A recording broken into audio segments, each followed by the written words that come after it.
Thank you, Dr. White, for the opportunity to speak here today. Good morning, ladies and gentlemen. My name is Kelly Turner, and I'm going to speak for the topic, people who are smokers should be employed. Maybe it's time for employers to butt out. There is no question surrounding whether smoking is bad for your health or the terrible diseases associated with smoking, and we are not here to debate that today.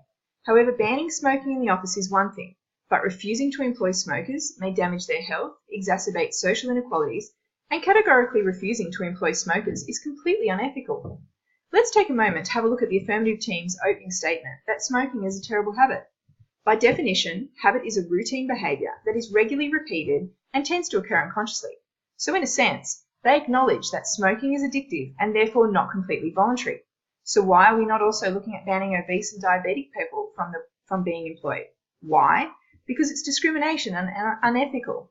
It would result in a failure to care for people, place an additional burden on already disadvantaged populations, and preempts interventions that more effectively promote smoking cessation.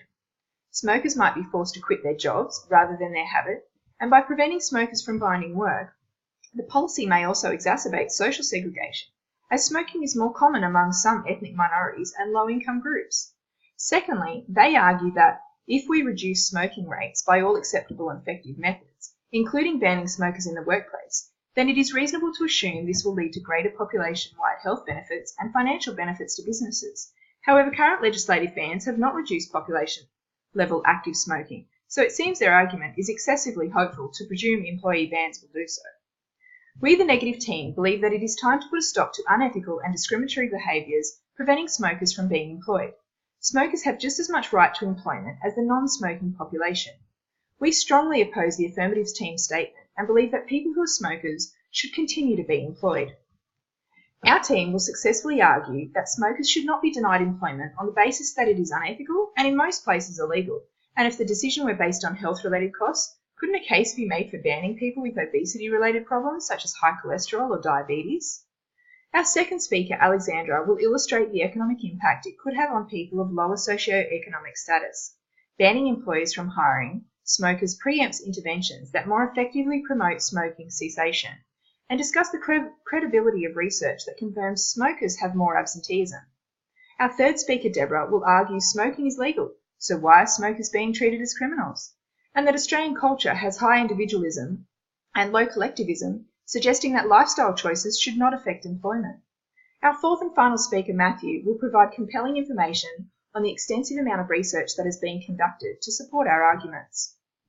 I firmly speak for the proposition that people who are smokers should not be discriminated for their right and their choice to smoke, as it is unethical. After all, it is legal. They should have equal employment opportunities as those who don't smoke. The ban on hiring smokers is a way to gradually eliminate smokers from a workplace. However, a study by Schmidt et al. In 2013 argues that arbitrarily excluding smokers does little to solve the problem of rising healthcare costs. The affirmative team's first argument fails because whilst it is true that smokers have high absenteeism rates, by the same logic, employers might as well refuse to employ young women because they might get pregnant, take maternity leave, and then later take more time off than men to look after sick children. We could also look at those employees who engage in risky sports or illnesses such as diabetes and other obesity-related health conditions. A study by D et al. In 2015 identified that an estimated 1.46 billion people are overweight worldwide in 2008, and the cost of obesity in terms of work absenteeism and healthcare cost is substantial and likely to increase. Now, if you compare this to the number of smokers worldwide, which WHO estimates to be 1 billion smokers in 2015, it appears to be quite unethical to be targeting only smokers. Once you cross that line that it's okay to discriminate against people because you want to save money on healthcare costs, it opens the door to more discrimination against other groups of people with health conditions that can be costly, such as obesity and diabetes. So given this information, why should employers not discriminate against qualified job candidates on the basis of other health-related illnesses as well? It's simple, because this behaviour is unethical. By selectively picking low-risk employees and denying employment to smokers, employers neglect the social obligation to contribute to promoting public health, risk hurting vulnerable groups, behaving unethically, and losing financial benefits of skilled smoking employees. To wrap up, we, the negative team, believe that the affirmative team's key arguments are weak and people who are smokers should not be discriminated for their right and their choice to smoke. Instead, employees should consider more constructive approaches than punishing smokers.